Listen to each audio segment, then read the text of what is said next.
It's live now? Yeah, we live Who now. told Hold on. you? Who told you? Who told you? Who told you? You what? God design, God design. What's that deal, boy? Oh, snap. Guess. Hey, you gonna tell them what happened, bro? Oh, guess what? Hey, yo, we was live at 7:01. We was going in. We was getting into the episode. We was chopping it big time, getting into the facts and the details. And I said, wait a minute. We ain't even live, bro. So we had to start it all over again for y'all. No Man, we were problem, doing boy, the buddy. show for like 10 minutes, man, and we just talking to ourselves, thinking we doing the show. That's crazy, bro. Hey, we was in there going in too. We was getting into it, but we gonna start it over. We gonna run it right back. Hey, yeah, it's my fault. That's all on me, y'all. That's all on me. Yeah, so we're late, but we weren't late because we thought we were doing the show. We just didn't hit the live button, so we were just talking to ourselves, basically. Our bad. It's been that kind of week, bro. It's been a crazy week. Yeah, it's been nutty, but you know what? We made it. Like we were saying, boy, buddy. We're gonna go back over everything that we said. We was talking about, like, listen, it's been tough. Yeah. Hey, it's been a rough week for us. We've been going through it left and right. It's been a trials and tribulations. It's been many lows and not very many highs. And we just been taking it on the chin like a Boerboel supposed to and just steady rolling with it, bro.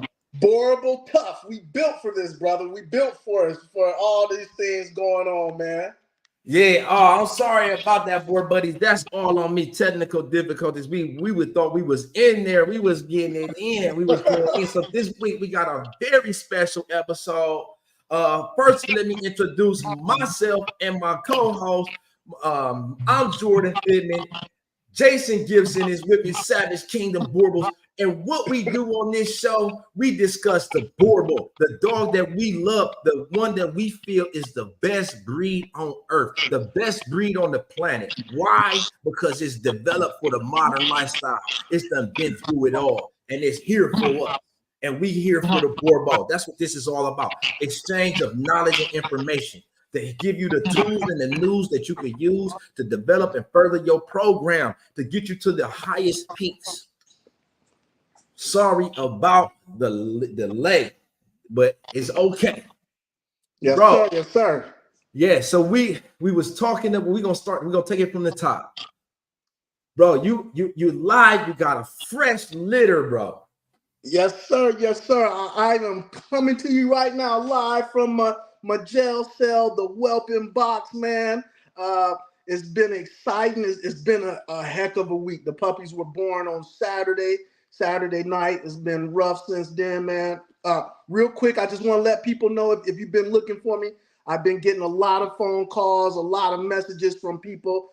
My Instagram page got hacked again, bro. It got hacked again. I've been talking with the Instagram people. They're trying to see if they can get my page back, man. But man, it sucks, man. But hey, I'm built for this, man. Business is still strong, still going on, man. But you can follow us on Facebook, YouTube, and TikTok. And I'm trying to get my page back. But that's just hate is real in this world, bro. But we don't let us stress us out. We just keep doing what we do, man, because we just like this Boerboel. We resilient. No matter how tough it goes, man, we built for this. So hopefully I'll get the page back, or I'll start a new one and rise to the top again. Yeah, we go through tough times. You know what? It's going to be some storms. It's going to be some tests before the testimony, some trials and tribulations, but challenges breed champions. Breed champions, man. Hey, it's been rough, but check this out, man. It's always a reward on the backside. Yeah, woo! There we go, man. 5 savages, 5 days old, man. These jokers are 5 days old. Here we go. Savage Kingdom Boerboels, 5 days old, sitting in here in the Whelping box. Asia, money. She knocked out. She don't even care. Asia, say hi. Asia, she like, screw y'all. Hey, see, this is the kind of rapport you got to be able to have with your mom. I'm in here with the Whelping box, and she don't care, man. I can do what I want with the puppies, taking care of these jokers, man. Getting monsters, 5 days old. We on this nipple doing our thing, brother. Yeah, so talk about your box. Talk about your setup. Talk about why the box and not a swimming pool. Okay. So I have a room dedicated to my birthing area, room in my house. So right now I just have them in 4.5 by 4.5 cage, right, with some carpeting down.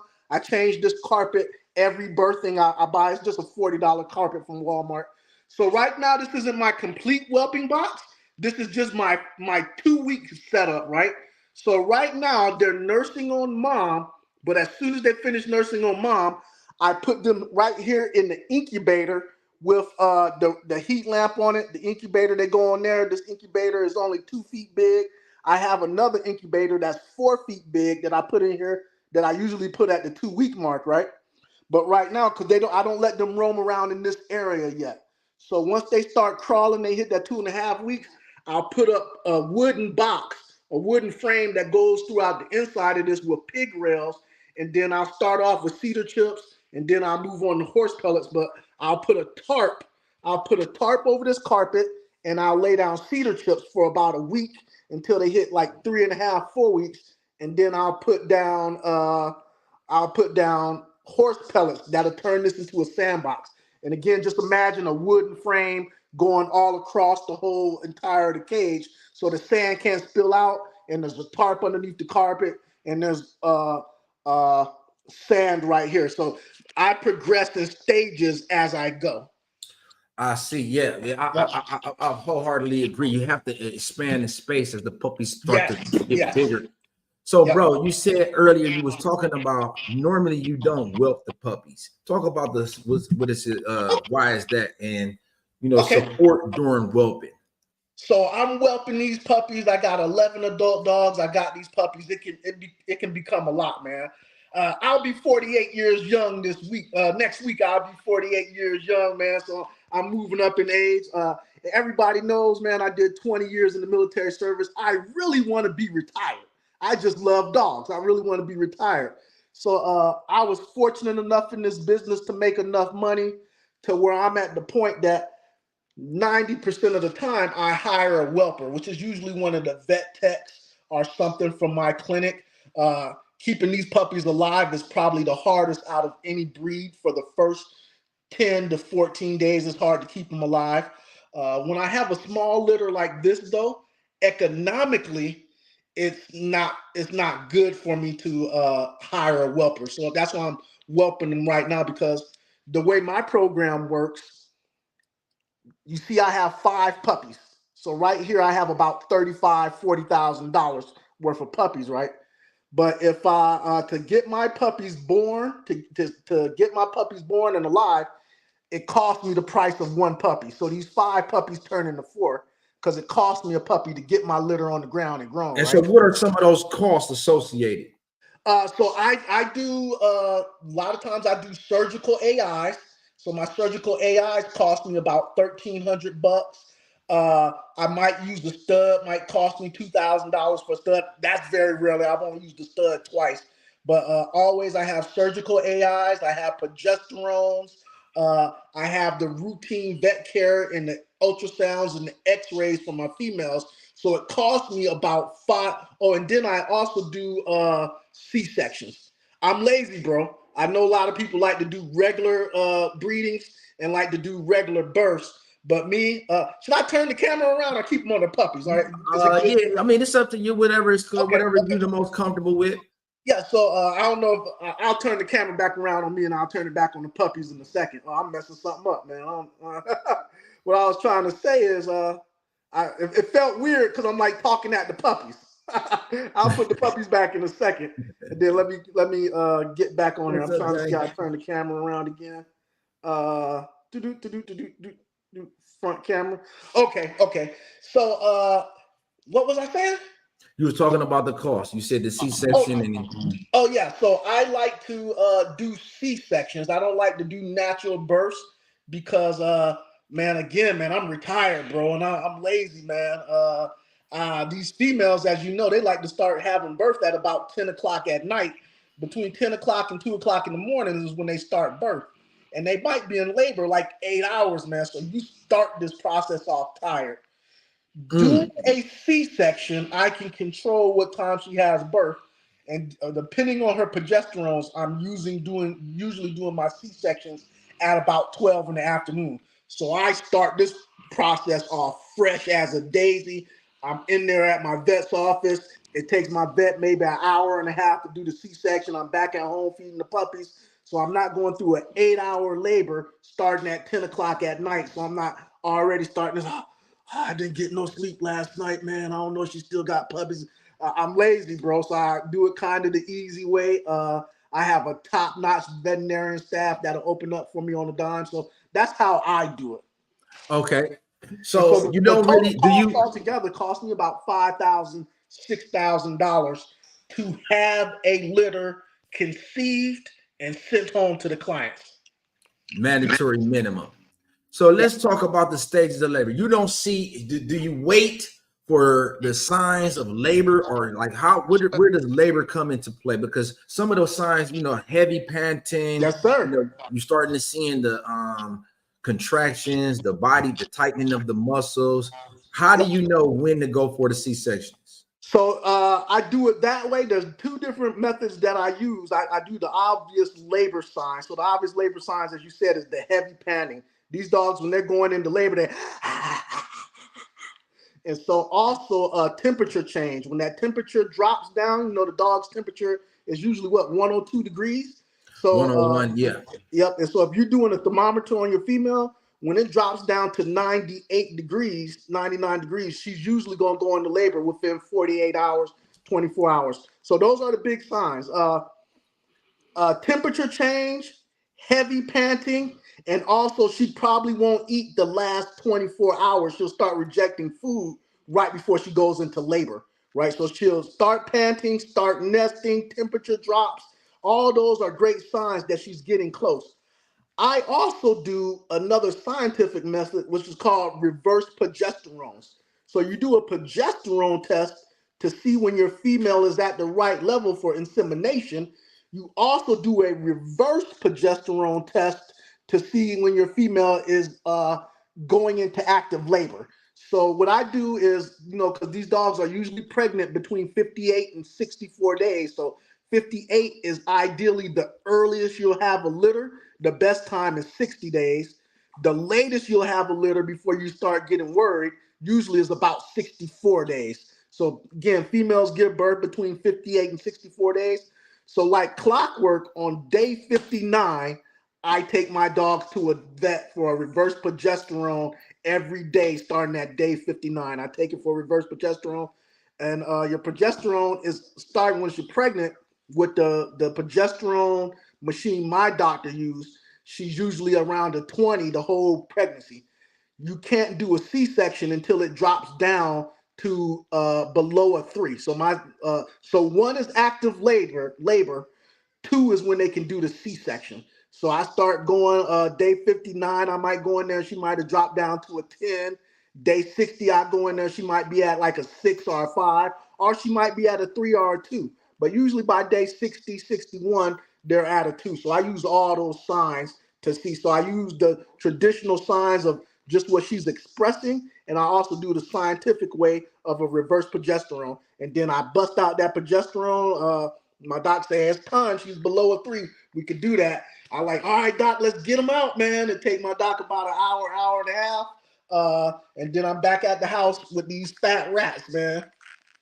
Again, it works really good for me. I'm gonna keep switching this camera back and forth, man, so everybody jumping in can see it. Now, so I'm gonna say something. I do mine. I will do a C-section if it's meant. Like I try to give my female a chance to whelp naturally, and then a C-section is if it's needed. Then I'll go get the C-section. But the signs that I'm looking for that cause me to go get a C-section is if my female, if I notice that she's struggling and looking at stressed out, I'm seeing contractions, which would be the body tightening. You'll see the muscles tightening and contracting and squeezing. And in a situation where no puppies is coming out 45 minutes, if I don't have puppies, in a consistent frequency every 3 hours or so, then I know that, hey, let me go take the dog to the vet. Possibly is going to be a situation where we have to get a C-section we can't avoid. My vet is 24 hours, 365. They open even on Christmas and the birthday, so it costs. It's one of the top vets in the country, but it costs quite a bit, and so we try to avoid the C-section if all possible. Well, we got a good question That's a great question. James just asked a great question. Would that maybe make the mother not have the natural mother instincts? So there's benefits. I named you some of the benefits for me for having a C-section, and what you just asked, Mr. Hatfield, is there are some like Jordan was saying, there are some things that are bad about having C-sections too. So you got to do your homework because it's not for everybody.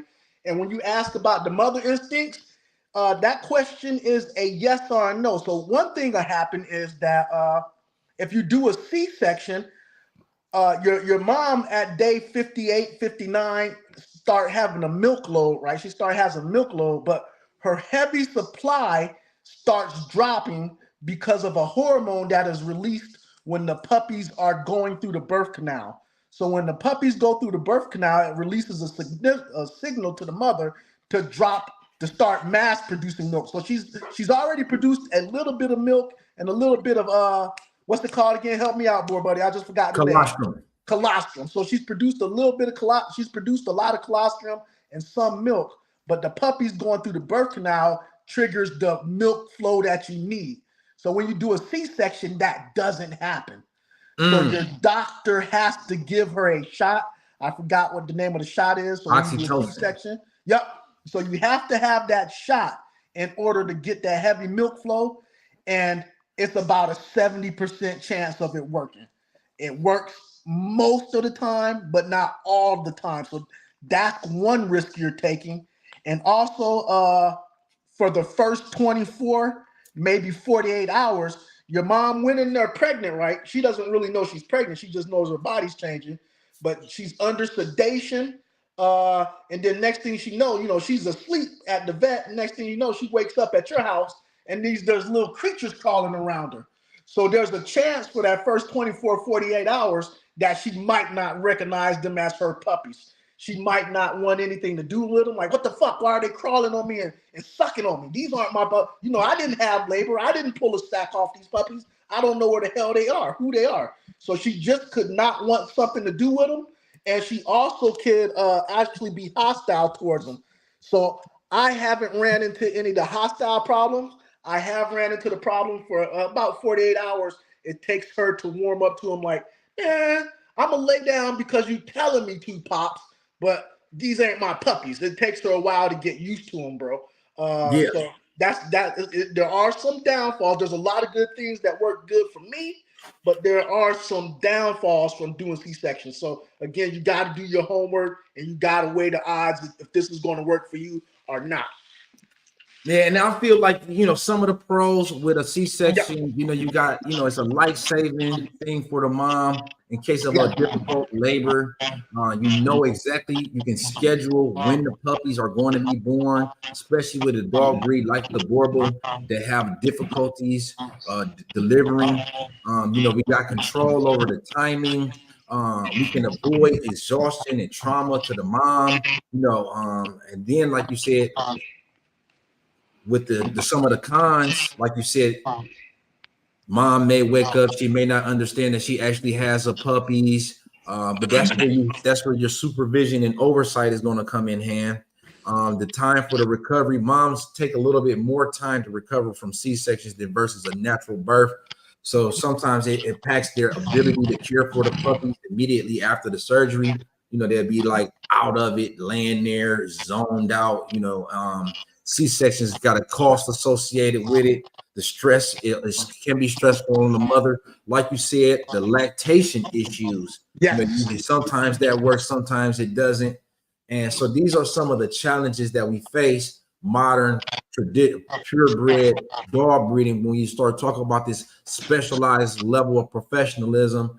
then these are some of the issues that we face. And it's just a decision that you have to make in best interest of the dog. That's my personal belief. That's why I try to let things happen naturally. At least let her get a pup or two. It can be risky, because like you said, the vet may not be open, but my vet is 24 hours, but still, it can be a situation. You have to have someone there. So it does have risk involved. It does have benefits, but I take it, you mommy. gotta kind of weigh those Thank you. against. I love how thick them puppies is, and it looked like, Man, 5 days old, brother. When I tell you 5-day-old savages, how thick the milk is good on mom. I'm lucky for that, man. They're big. These are, man, this is how we do over here, man. 5 days old.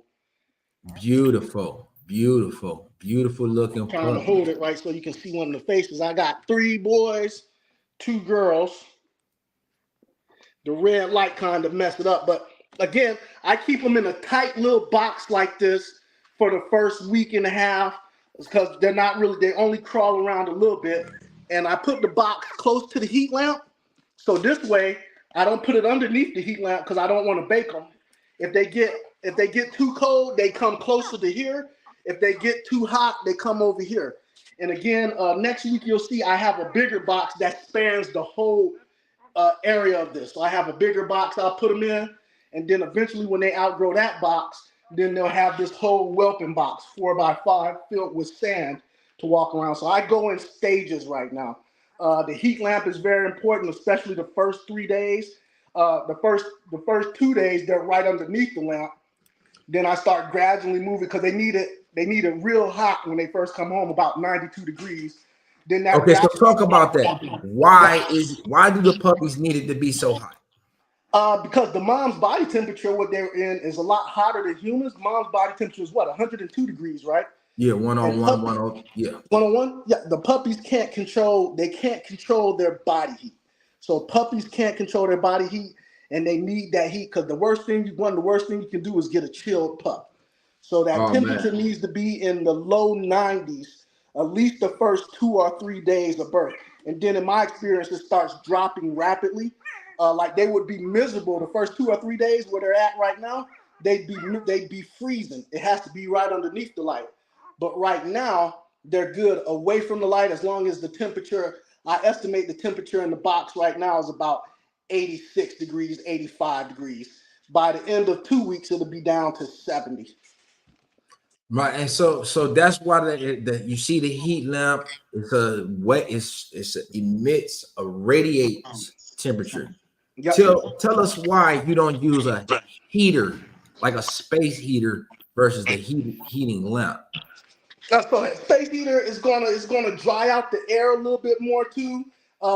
It's a bunch of different reasons why this radiating light from above works better with the red light. The red light actually promotes circulating the blood cells too. If you don't know that, the red light, that's why you don't have just a regular light. You have the red light on there, and so you don't want to mess with the humidity with a dry heat lamp. You don't want to cook your puppies. Basically, you want to warm them up, but you don't want to cook them.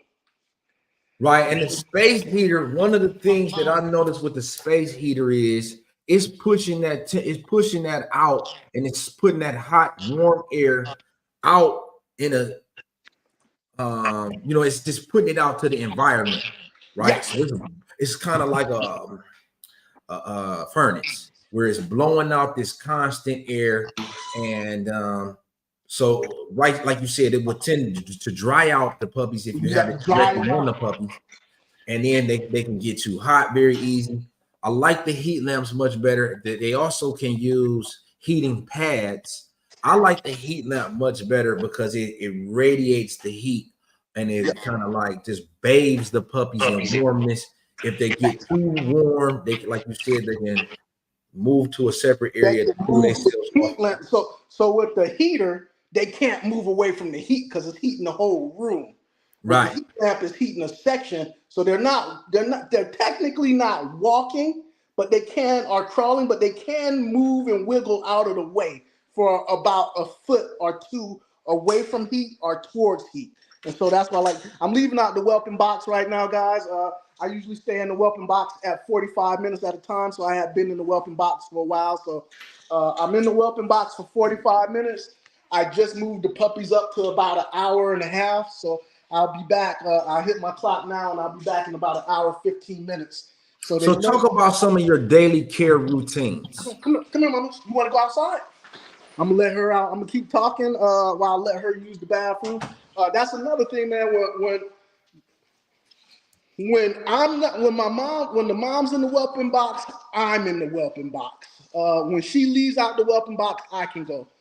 These are great mothers. Asia's a great mother, but for me, I'm a micromanager. I don't trust her with my puppies. I don't want to come back and she rolled on one, or she licked it too hard, or got mad and bit one or something. I just don't risk it. So a lot of people, they have good females and they trust their dogs with them. That's good, man. I'm just like, man, my puppies cost too much to leave it up to a risk. So I do more work than probably is required than I have to do.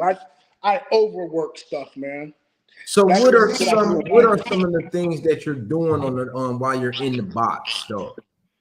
Oh, so there's it was funny that me and Jordan both heard of the Super Puppy program.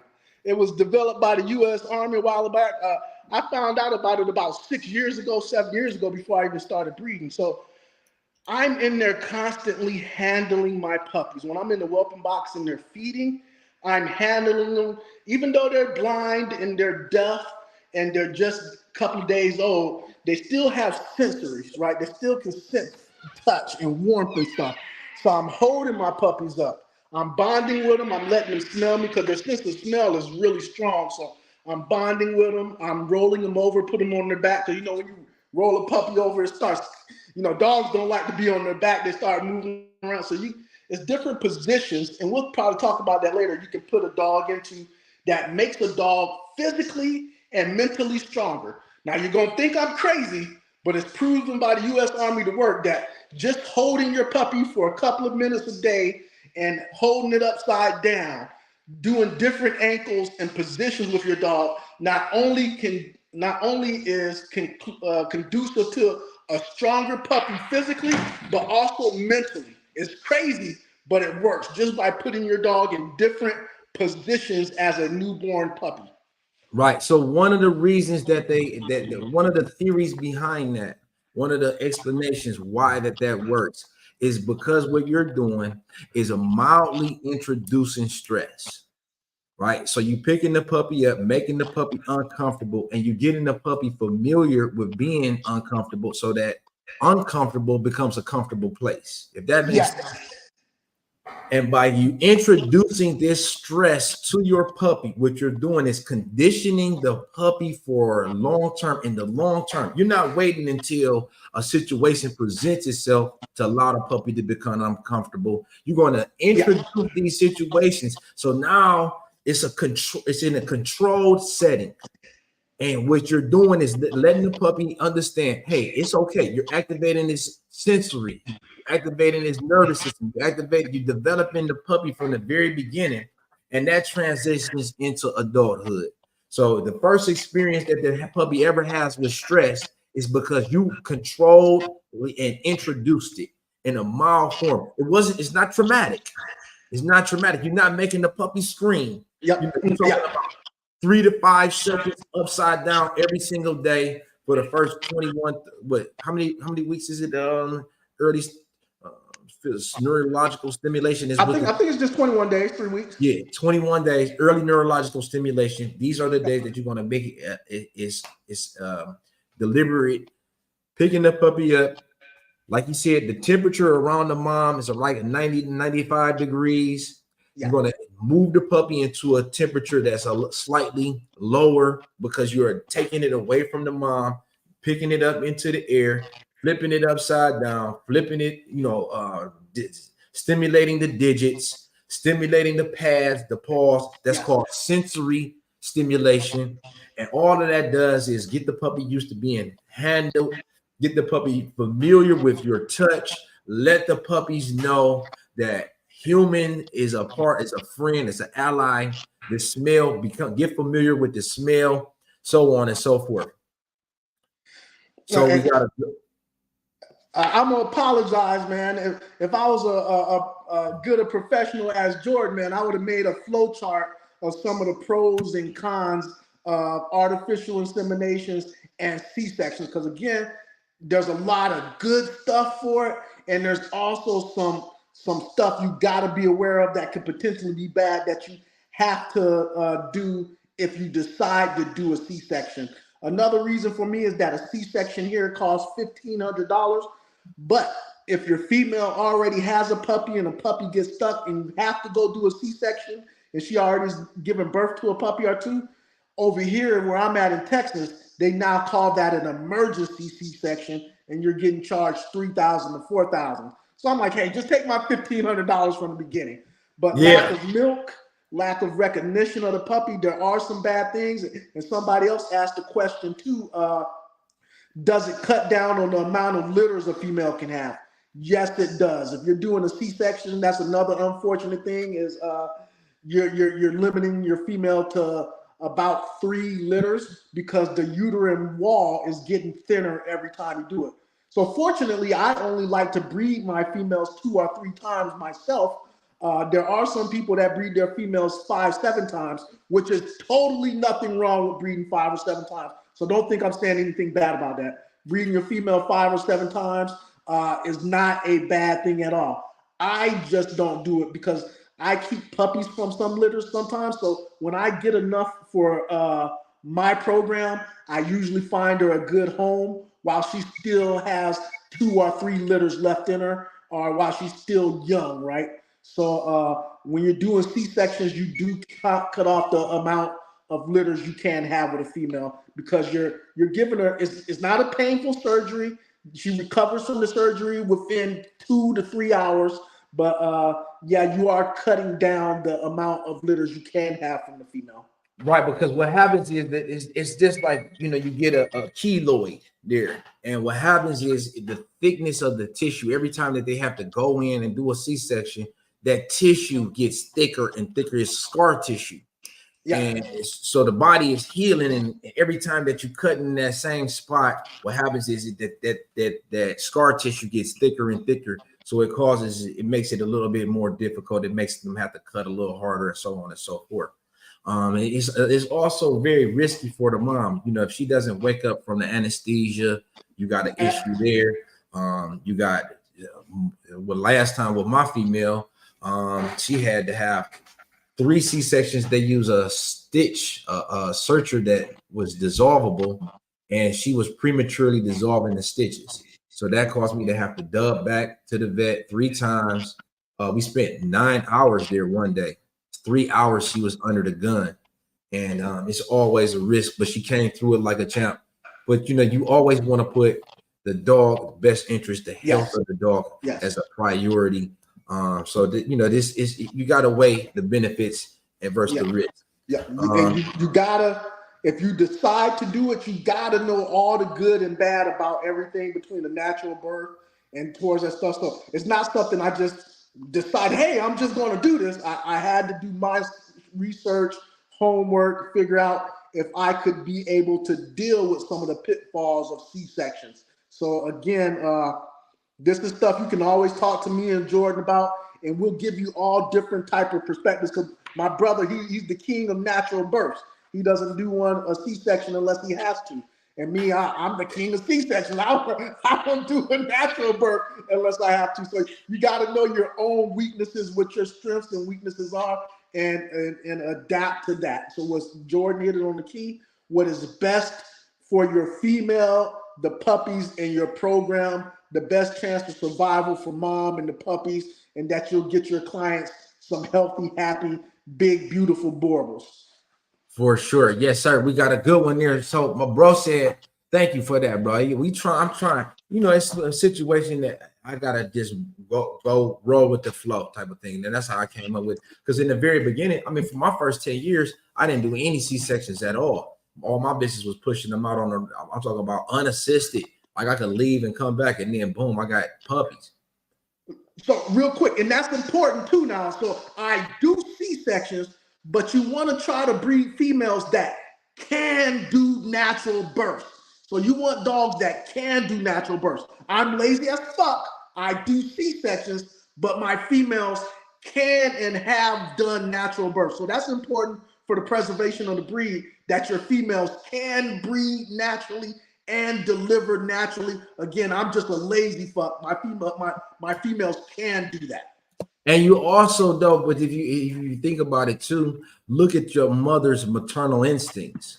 That's another thing that we want to keep in as at the forefront of our priorities is your maternal instincts. So you want a female, like look at the way that she's taking care of the puppies. She's comfortable, she's relaxed, she's laid back, she's not spooked or worried about you handling the puppies. You know, she's got trust. That means that she's confident and comfortable. And that's another good sign that it's you got a good female, you got a good mama. The question I want to address the question real quick. So do we guys move the puppies on mom's nipples? Absolutely. The hind tits is a bad thing. No, actually, the hind tits got the most milk. In my experience, those are the ones that's like filled up. The ones closer to the front tend to be a lot. Grail, them hind nipples is the holy grail. Oh yeah, that's the milk bags right there. That's the milk bags right there. So yeah, definitely you want to fill up, put the puppies on those big boobs in the back. That's the ones that's gonna get the most milk first. The only problem with the back tits, because I never heard the question put like you said, are the back tits back? So you're constantly rotating the puppies. The littler ones, the ones that are the back nipples are the golden milk. So you want to put them back there. The only thing I can think of that you might be thinking about is that when your female's using the bathroom outside, her tits are dragging on the ground. So those rear tits are going to be the ones that might drag in some poop.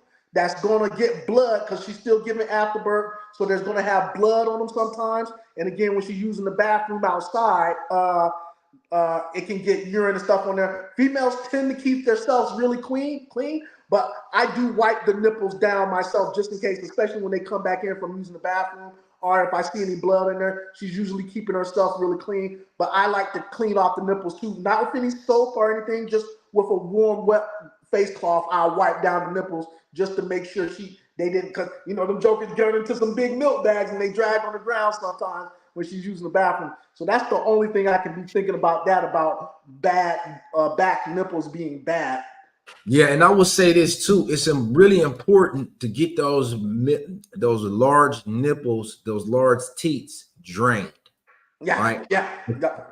You want to make sure that you rotate the puppies, and I don't have to say this to you, but you want to make sure that each teat is getting drained.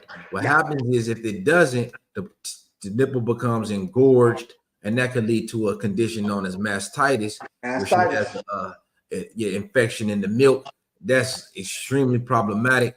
You have to take the puppies away from the mom. All of the milk has went bad. It's just something that you don't want to do. So inexperienced Savage Kingdom, years ago, I've been through that problem with mastitis. So it can happen randomly, but just like George said, you got to make sure that those tits are getting drained so that milk's not just collecting in there, getting spoiled, and the nipples getting hard and stuff like that. So you got to drain it out. Yeah, you want to be checking them boobs daily. You want to be feeling them, making sure that they're not getting too swollen. Maybe sometimes you might want to express, which means like squeeze out some of the milk just to offer some comfort and relief. You might want to, even if you see a boob getting engorged, you might want to let 5 or 6 puppies hit on that boob just to drain it out real good. I can't how important that is. How important that is, because if you don't, just like when you leave the mom away from the puppies, she's building up the milk, and it can become painful. Yeah. So you want to make sure that that's relieving mom too. Man, we could talk for hours about everything that goes in on the whelping box. Another thing is I'm getting very familiar myself with my puppies. I can tell you which puppy is which puppy by day 3, day 4. I can just barely look at them and like, hey, this is a female. This is the greedy one that won't stop nursing. This is the one that cries a little bit. This is the one that's acting like she's gonna be mean already because she'll get on the nipple and just start headbutting everybody off the nipples. And the same thing with the male. So I'm learning them, and it's also a great time to bond with the mothers too, because she's already trusted you. Well, in my case, she's trusted me into the whelping box, but I get to soothe her, and it gives her a mental break too. Like, okay, I can nap while this is going on. I know they're safe. All I need to do is wake up and clean them. I can wake up and clean them. I know if one wanders away, because sometimes puppies fall off the nipple and they might walk away, and she might have to get up and take all the puppies off the nipple because she has to walk across the cage or the room to go get the other puppy that's crying, and then she's got to get everybody settled back down and on the nipple again, where I'm doing that for her. So I'm giving her a sense of relief, and she still can do her motherly things like cleaning the puppies and stimulating them to use the bathroom was essential. And so I get to bond with my dog. I get to play with cool puppies, and I get to watch them develop. It's hard work because it doesn't stop at 8 o'clock at night, right? At 8 o'clock at night, when you guys are watching TV, I'm back in the whelping box. 11 o'clock, midnight, when you guys are going to bed, I'm in the whelping box. 1 in the morning, 2 in the morning, 3 in the morning. Not just for the day of birth, for at least the first 2 weeks, I'm in the whelping box. Man, I'm ugly, but I'm not naturally this ugly like you see right here. You see this? I'm not this ugly naturally. I'm ugly, but this is tired, boss. I'm tired. Yeah, man, it can be exhausting. Every 2 hours with the puppies. Bro, talk about some of the observations that you're looking for. What are you watching for? What are you trying to observe when you're looking for a puppy to keep back? So when I'm looking at, so everybody's going to say the size and the look and appearance, and that plays a role in there too, but I'm looking for early confidence. I'm looking for early leadership. I'm looking for ones that are comfortable being by themselves sometimes. So that one that sits back and observes it, it's not scared, it's not running from everybody, but it's sitting back watching the pack, and it jumps in and plays and then jumps back out and is watching everybody. I'm looking for those pups that's showing signs of intelligence. It's a whole bunch of stuff that you're looking at, and you're getting it starting at 4 weeks old. So they have little personalities. Again, they're just fat rats right now, but starting at about 4 weeks old, you really start seeing some diverse personalities in them. And to 6, 7 weeks old, you can really see what you kind of have. And as I go along on this journey, bro, I'm gonna take everybody with them. We're gonna be in the whelping box for the next few weeks, and I'm gonna get to point some stuff out to everybody who hasn't seen it before. What type of things are you looking for in terms of to eliminate? Like you say, what would you say? Hey, look, this is something that I'm trying to get away from. Okay, so again, so you will have some puppies that doesn't carry the Boerboel temperament, is not expressed like you wanted to. You might have some that are very scary.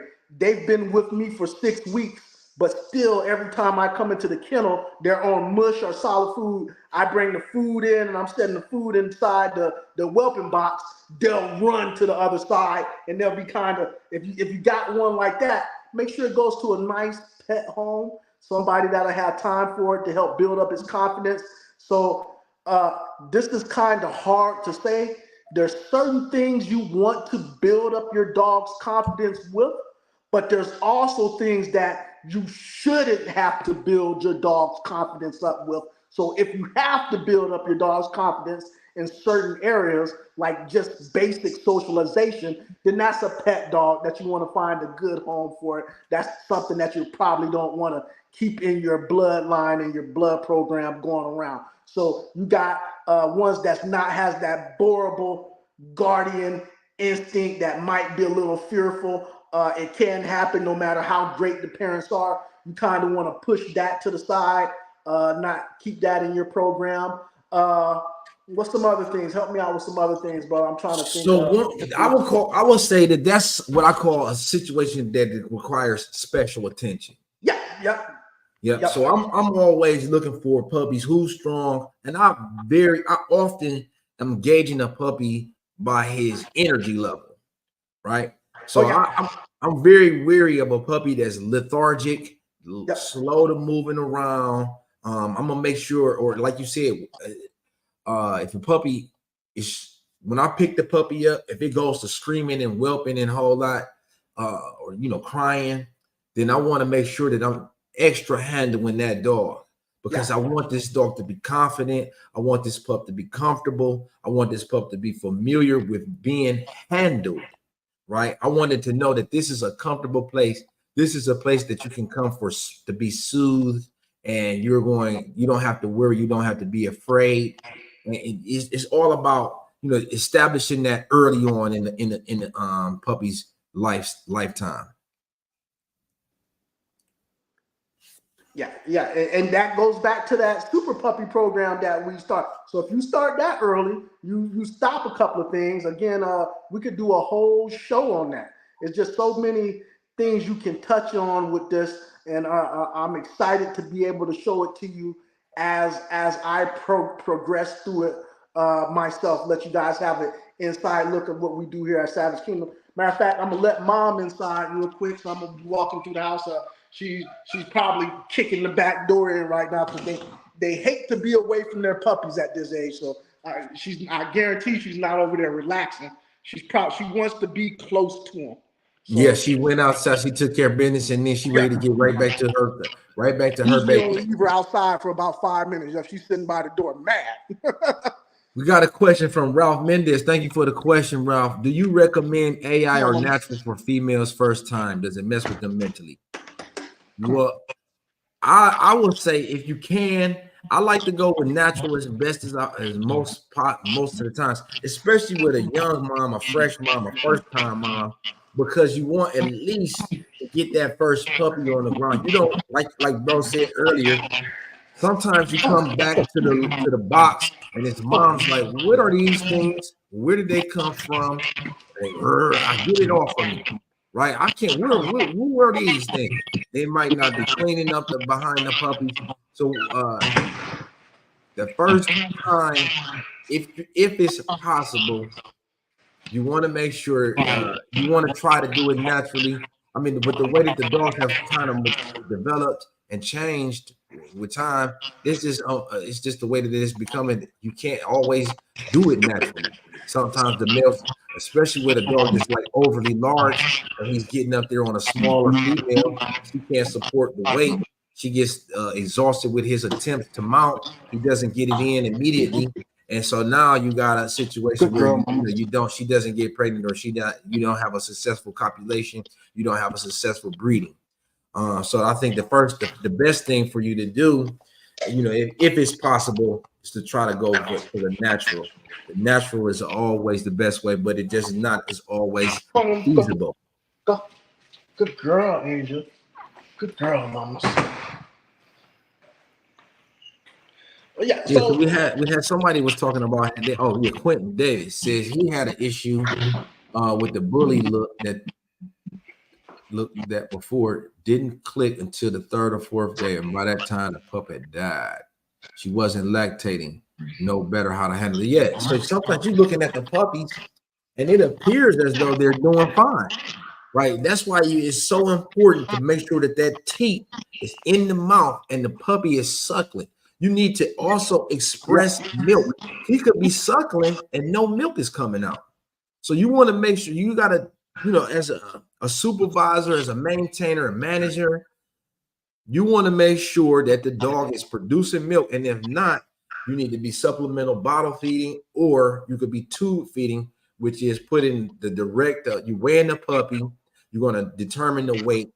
Based off of the weight, you're going to determine the amount of food to feed, and you're going to put that directly into the stomach. That's a way that you can save weaker puppies that's not nursing on their own. Yeah. Before I put a puppy on a nipple, I always squeeze the nipple a little bit to make sure there's milk on there. And so I make sure there's milk on the nipple before I put the mom on there, because it might be drained. It might not be anything on there, or it might be a bad nipple. So in between, I'm in there usually letting them nurse 30 to 45 minutes. When I'm rotating nipples, I'm always squeezing again to make sure, okay, this nipple's not drained out. Because puppies, when they get that nipple in the mouth, They might get a drop of milk and nothing else, but they'll keep that. Sometimes they'll keep that nipple in their mouth, and you'll think they're nursing, but they're just sucking air and they're not doing anything. So you want to make sure that they're getting milk throughout the whole the whole process. You want to make sure that they're actually drinking and not just sucking on an empty nipple. Or sometimes the nipple falls out and they're sucking the side of the nipple. They don't have the actual nipple, not in their mouth.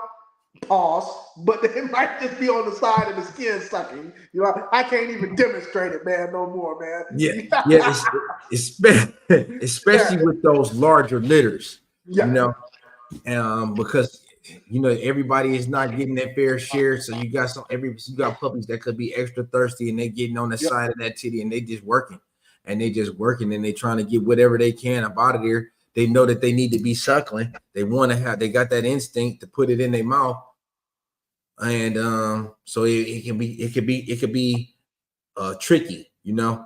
And I seen you got to be very on top of that. You especially in the first 5 to 10 days, everybody needs to be getting their nutrients.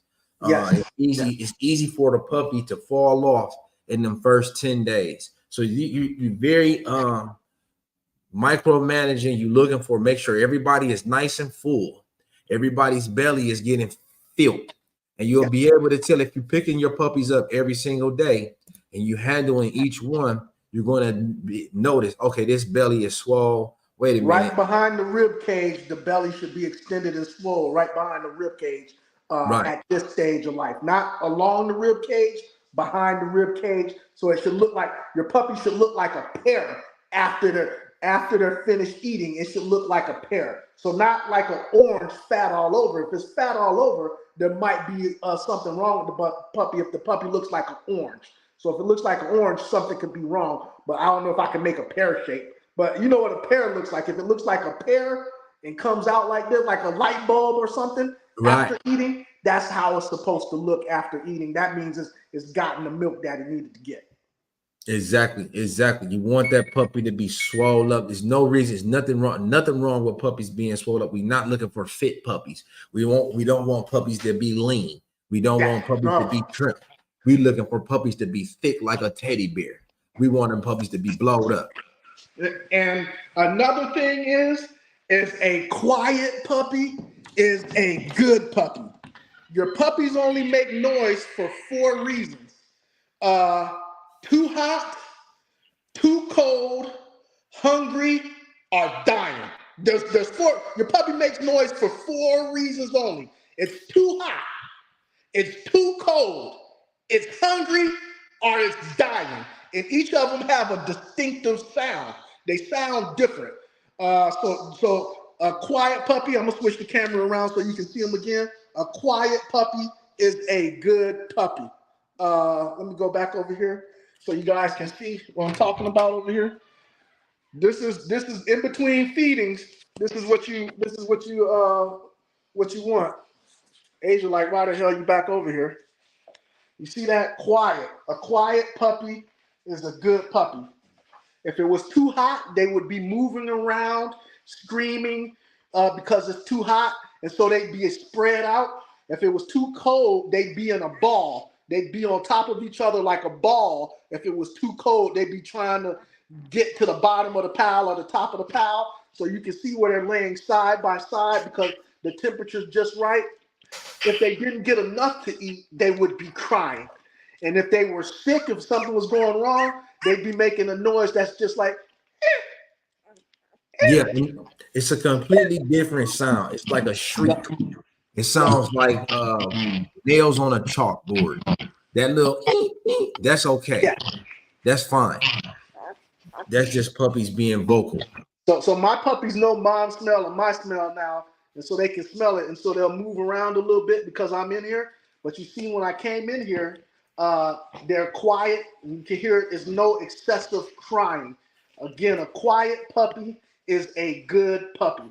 Y'all not about to eat again, so y'all might as well give that up. They smell me and they associate me with food, so they're getting hyped right now.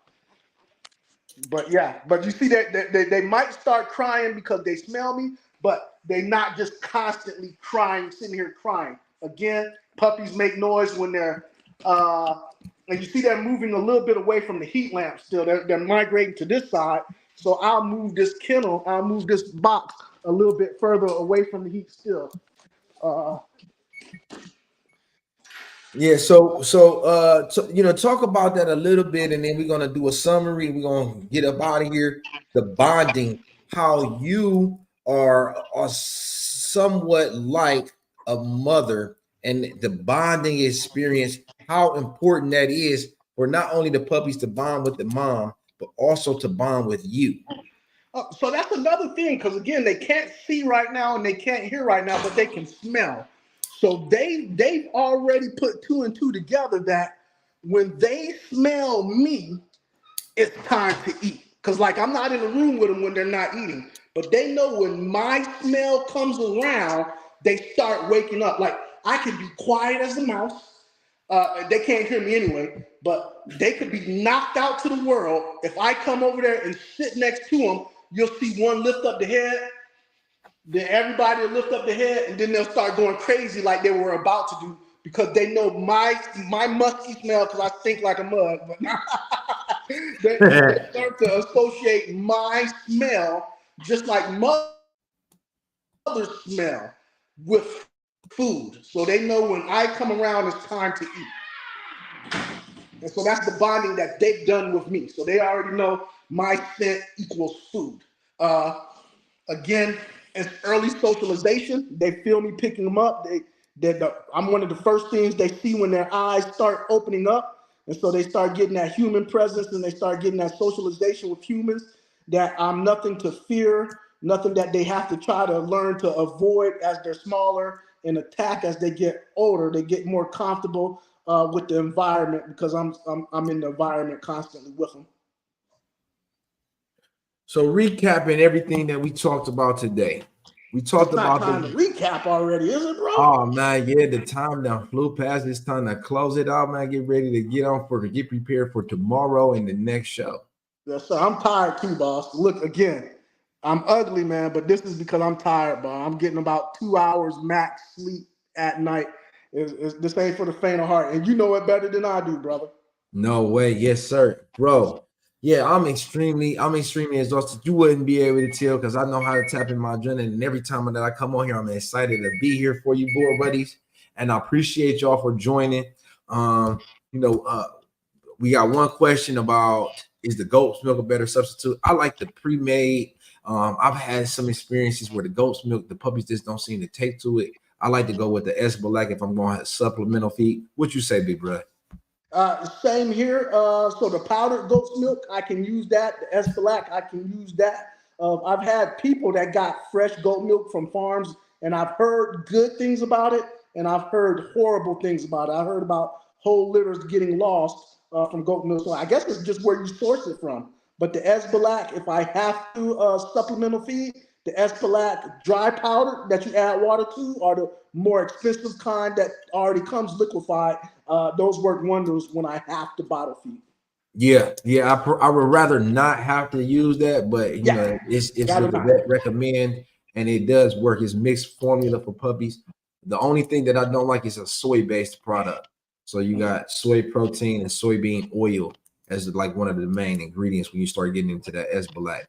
I like to use, soy. There's so much stuff that's been documented about the effects of estrogen that soy produces and how that it can make, you not have the testosterone and adrenaline and things like that. So we talked about the whelping box, the setup of the whelping box, how important that it is for it to be controlled, a temperature control type of environment. You want it to be calm. You want it to be quiet. We talked about how sometimes it's better to have someone that you can trust to rely on because the moms need so much support. It's a person that you want it to be supportive and knowledgeable. Finding the type of person. We talked about the cost. Significant costs associated with breeding. Surgical AIs. Bro said average litter costs him about $5,000 before he even gets started. Before he's done anything, upfront cost of $5,000. So that's something to think about if you're thinking about breeding. If you haven't really dived deep into, the type of preparations, the AIs, the progesterone test, All of those things is professional level services that you're going to spend a nice little bit of a chunk of change for. Can't expect to make money immediately off of that. We talked about the stages. And vets don't take payment plans for the most part. You got to have that money in your pocket to give to them then, there, and now. You got to have that money on deck. You better be saving in advance, knowing because you could lose your mom and all the puppies if you're not. The stages of labor, we talked about what to look for once your dog goes into labor. If you're going to have a C-section, when do you want to have the C-section? We talked about the mom going into heavy panting, the temperature dropping, rejecting of the food. These are all signs and stages that the labor is getting ready to begin. We talked about the pros and cons of the C-section. We talked about how that when puppies, we talked about the pros and the cons of the C-section. I forgot what the C-section is: a cost, the surgical risk, the recovery time, the stress. But those are the cons. We talked about a life-saving procedure for the moms. You got a scheduled delivery time, a control over the timing. You're avoiding trauma and exhaustion with the mom, and that the dog is fertile. We talked about the heat lamps versus the space heater. Why you want to use this heat lamp so they can radiate and just bathe the puppies with heat. It gives them an opportunity to escape if it gets too hot, and how the space heater will heat up the entire environment, making it too hot, drying your puppies out, making it uncomfortable for your dogs. We talked about mastitis, daily maintenance, checking your mom's teats to make sure that she's expressing milk, making sure that each puppy is nursing and getting onto the teat, and then getting some milk each one. We talked about the colostrum for the first 3 days. And observations, finally. What are we looking for in our puppies? What makes a puppy? What are we looking for in terms of energy? What are we looking for in terms of self-assuredness and confidence? And how are we going to make our selection process? What are we going to eliminate? We don't want to have shy puppies. We don't want to have nervous puppies. We want puppies that are familiar with being uncomfortable. And that was about it. The selection process and confidence. Big bro, is it anything that I forgot? No, you didn't forget anything. It's just that, man, what it's important for y'all to realize what we talked about today was probably only about 30% of the stuff that goes into the whelping. Man, we just don't, it's not enough time, but fortunately, that's why you got people like Jordan and myself around that if you find yourself in a situation, you can contact us. If you're a first-time breeder or if you've been doing it for a long time, man, there's something you can learn from the two of us. And there's some stuff that we can learn from you guys. So there's a lot of stuff that goes on in the whelping box. Not every litter is the same. Not every experience is going to be the same. And that's what we're here for on Boerboel Breakdown and discuss. So we didn't miss anything. It's just, unfortunately, a lot of stuff to go over. So we probably sped through some stuff and didn't get through some stuff. But we'll be back next Thursday, 7 p.m. Eastern Standard Time. Boerboel Breakdown and discussion. And we want to also, we can publish some information on our websites, on our Facebook. We can publish some articles. We can write, more information and knowledge, so that you can print this stuff out if needed. And you can always have it there for you as a reference. So make sure that you subscribe to our Facebook, Instagram, our YouTubes for this information. We're going to put it in the description. So you got a guide. We like we said, board buddies, we're here to support you. We're here to aid and uplift you and inspire you to the greatest heights. I appreciate everybody that spent time with us. Thank you, everyone that asked questions. Thank you, everyone that participated. Hey, man, we much love, bro. Y'all are the ones that's awesome. We just the guys that's here. We appreciate you guys taking your time to tune in and just to encourage us with your support, man, and to keep going and listen to us talk about the dogs we love. We really appreciate you guys. You guys are what makes the show. You're what we do it for. We do it for this breed. So again, when we be saluting at the end, that's not me and Jordan saluting to each other. It's to you guys because we appreciate your time, and we know we're going to see you back next week. Bring a friend, tell a friend, so we can all be friends. Pause. But Right. And then listen, we got some exciting episodes coming up. We got Yes. GH Blog TV coming up. They're gonna join in. They got a big setup in Africa. They coming. We got La Fundacion. We're gonna bring him on to talk about the dog food and the pressers. I hope you didn't miss that episode that we did yesterday, impromptu, NWA Connie Corsos. We're going across the breed spectrum. We're not just limited this information to Boerboels. We're talking to people. We giving you everything that you need. We got the vet coming on. So, yo, stay tuned, y'all. We appreciate y'all. Much love. Until next week.